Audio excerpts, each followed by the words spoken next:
तो आज हम जो कहानी देखने वाले हैं वो सिर्फ एक भूत की कहानी नहीं है, बल्कि हम ये समझेंगे कि कैसे एक दिल दहला देने वाली कहानी को परत दर परत बनाया जाता है। चलिए इस कहानी के हर हिस्से की पड़ताल करते हैं।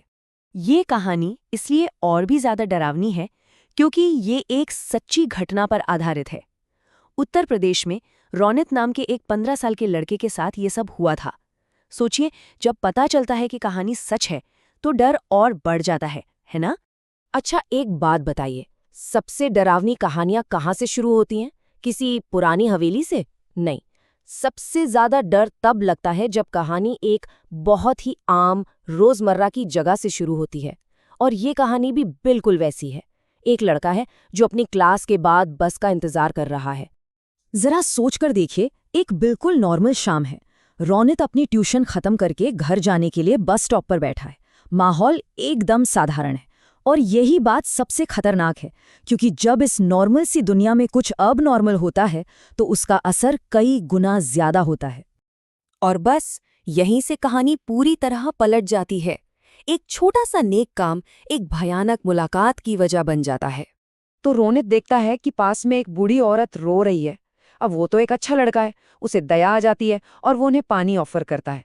और यही पल, बस यही एक पल उस खौफ की शुरुआत बन जाता है जो आगे होने वाला है। और फिर अचानक सब कुछ बदल जाता है। वो बेचारी रोती औरत एकदम से उसे धमकाने लगती है, क्या तुम्हें पता है मेरा पति कहाँ है? अभी बताओ, वरना तुम्हारे लिए अच्छा नहीं होगा। ये जो अचानक बदलाव है ना, एक पल में लाचार, दूसरे पल में खतरनाक, यही रोनित के दिमाग में डर और कन्फ्यूजन भर देता है। लेकिन असली डर तो अब शुरू होता है। रौनित नोटिस करता है उस औरत के पैर टूटे हुए थे और वो जमीन से थोड़ा ऊपर हवा में तैर रही थी। बस यही वो पल है जब कहानी एक अजीब घटना से निकलकर एक अलौकिक सुपरनैचुरल हकीकत बन जाती है। अब रौनित का डर सिर्फ शक नहीं बल्कि सच्चाई है। तो अब रौनित क्या करता है? उसकी हालत देखिए। पहले वो उस तैरती हुई चीज को देखता है, फिर उसके हाथ से पानी की बोतल छूटकर गिर जाती है, और तीसरा, वो कुछ नहीं सोचता, बस अपनी जान बचाकर घर की तरफ भागता है। उसका दिमाग पूरी तरह सुन्न हो चुका है। बस एक ही ख्याल है, किसी भी तरह अपने घर के सेफ माहौल में पहुंचना। कहते हैं ना, घर दुनिया की सबसे सुरक्षित जगह होती है। लेकिन तब क्या हो जब डर आपका पीछा करते करते आपके घर तक, आपके कमरे तक आ जाए। कहानी का सबसे खौफनाक हिस्सा अब शुरू होता है। चलिए देखते हैं ये हमला कैसे और कितनी तेजी से हुआ। रात के 2 बज रहे हैं। रोनित रोने की आवाज से जागता है और जैसे ही उसकी आंख खुलती है वो देखता है कि बस स्टॉप वाली वही औरत उसके बिस्तर पर बैठी है।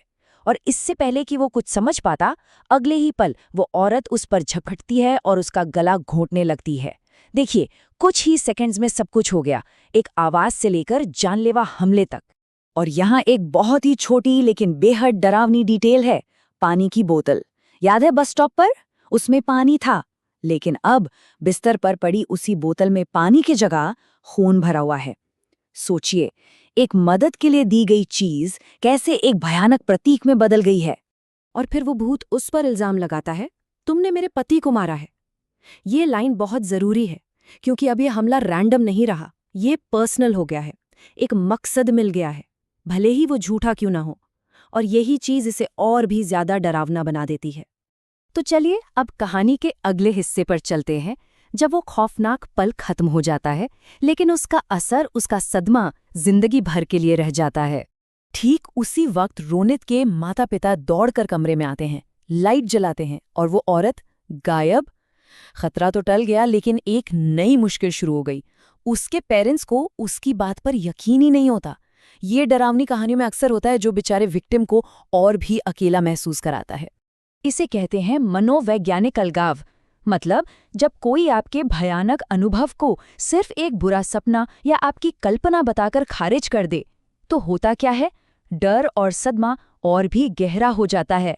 रोनित के माता पिता जब इसे बुरा सपना कहते हैं तो वो अनजाने में उसे उसकी भयानक सच्चाई के साथ बिल्कुल अकेला छोड़ देते हैं। तो इस घटना का रोनित पर क्या असर पड़ा? वो महीनों तक डरा और सहमा रहा। उसने अपनी ट्यूशन क्लास छोड़ दी और सबसे बड़ी बात, वो उस बस स्टॉप वाले रास्ते से फिर कभी नहीं गुजरा।